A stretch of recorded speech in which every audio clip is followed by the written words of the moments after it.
All right, John. Welcome back, everyone. Today, or why am I say welcome back? Welcome, everyone. Today, I'm gonna discuss Demna's last show, Exactitudes. And actually, I didn't really. I just want to start off with saying I didn't really want to make this video because I'm currently working on a vlog from when I was in Morocco and Switzerland, like last week, and that was gonna be my like kind of face reveal, so to say. But I've been looking online about this show, and honestly, people have been surprisingly, bland. They haven't said too much.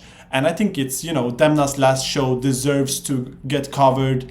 And, or they have covered it, but honestly, they're quite boring. These are the people that are criticizing the show, but only saying that's the best thing they've ever seen. They're waiting for the invite tickets to the fashion show. With me, I'm going to give you straight ahead, straight on. I'm going to give you the real deal, my opinions.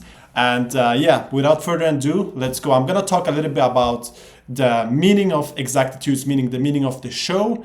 And I'm going to go more specifically into pieces. And I'm going to discuss a little bit about what I believe is next for Demna.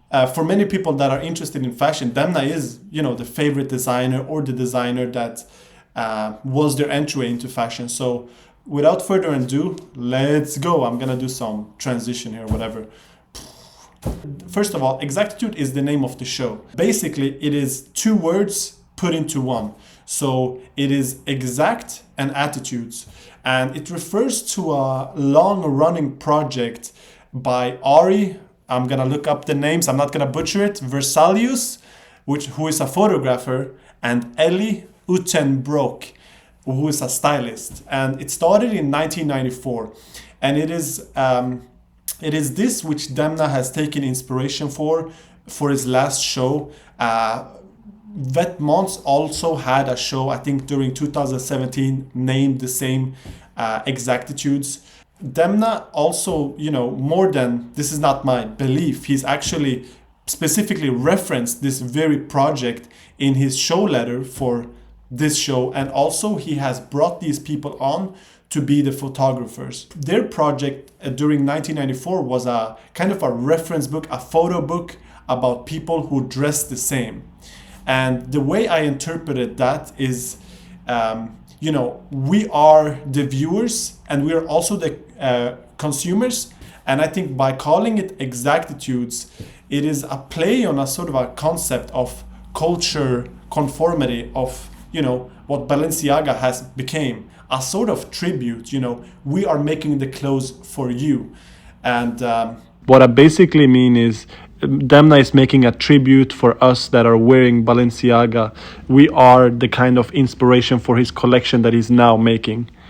That is my belief. And he's quoted by saying that this felt like a homecoming after all the years, a very formidable experience for love and fashion and dressmaking, something like that. I'm gonna paste it, and which is very interesting, very good to see that Demna has finally regained his motivation and inspiration, because he had been struggling with kind of innovation. He touched a little bit about, wanting to express his styling and the designs the way he wanted to do it. I just want to stay on this topic before I get into the pieces. I want to talk a little bit about Exactitudes, this conformity culture of Balenciaga. Just generally in fashion, I have felt that fashion is dead. I don't feel that it's that interesting. And I think the reason it is dead is nowadays people have become, the fashion community in general has become so uninviting. You get the sense that people who wear a certain clothing or people who got something are better than others. And I think that is what has turned away a lot of casual, people who have been genuinely interested. So this subculture and this culture of the fashion community, I felt has taken a back. It's gone backwards. It's not gone forwards. And I think that has been hurting fashion a lot. And that is a little bit my opinion where fashion has came to right now. A lot of people don't really mention it. Regarding the show, I feel like, first of all, the coats, I gotta make it a separate point of its own. I mean, they're amazing. In this show, the coats are amazing and they're like shown to be super perfected. because the silhouette is perfect by the shoulders, not too pointy, not too round, just enough. The hourglass of Balenciaga signature is very prevalent, very beautiful, standard Balenciaga perfection. Pants also very casual, you can't go wrong, classic, oversized, baggy, sometimes boot cut. But however, it is important to note that there is not too many pants, there's not too many hoodies, at least not on the runway, looks. And I get the feeling, I read something on a website that this show was very playful, but I actually got the opposite feeling. I got the feeling that it was really, very bland in some ways. Nothing really special. Is this, designed very well? Probably, but just, looking with my own eyes, there's not too many things that catches my eye. However, there is one thing by Alpine Stars, and the layered jacket looks like a layered jacket. I guess it is. And I thought that was pretty cool. One thing I didn't like is when you zoom in, of course, the graffiti is a very nice addition to the jacket. But one thing is like, it says Hannah, it says Kim, you can make out all sort of words, women names. It's kind of like a little bit weird. And, I was like, that was probably a lot of people's pickup, but you just destroyed it by a terrible graffiti. I mean, no disrespect, but that was not a good choice. They could have written like Balenciaga forever or some normal, but no, they ruined it. And I think the celebrities will be happy having this. I mean, this is just very casual, very nice. But let's be honest, this is no gaffer. This is no cut up Balenciaga, Tokyo edition hoodie. This is just a very bland, very everyday. For me, that is not why I would buy Balenciaga, for example. You would buy it for the upside down kind of like Speed Hunter.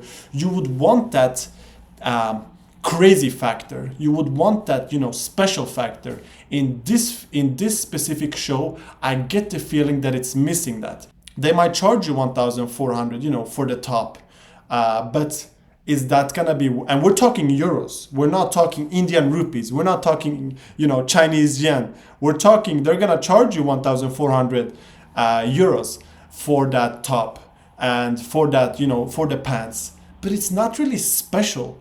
And I'm not out here dissing it and saying it's not really special, it needs to be special. I'm just saying it doesn't have that factor, that wow factor that Balenciaga has came with before with different collaborations with Apple, World Food Program. This one is a little bit more bland. Really, it's nothing for me. I'm interested to know what people think. I want to be nice because Demna is one of my favorite designers, but I also want to be fair. And on a scale to 1 to 10, I'll give this a 6 out of 10. It's decent in the sense that the stuff is not bad, but it is not good. It is not great. It is not his level that I feel. And now to the last point that I said I was going to discuss. What is Demna's future? And honestly, do I look like his mom, bro? How am I supposed to know that? No, but jokes aside, he's gonna do something completely different for Gucci, and this makes total sense because when he first got the job at Balenciaga, he famously hung up a picture of Balenciaga in the office, just above where he's working. So, and he started implementing the traditional signature designs by Balenciaga as well. So honestly, now going for Gucci, I think he's going to tend to look at what that brand is doing and try to implement Gucci's way of doing designs. He's gonna do his own thing, but he's gonna do it with a whole different brand image. And to me, that is very interesting because, like I said, I give this guy praise a lot. He's changed fashion in good ways. He's changed fashion in very good ways, but some not as good as well. But it's very interesting to see, and honestly, I wish him the best. But yeah, hope you guys have enjoyed and take care. Bye.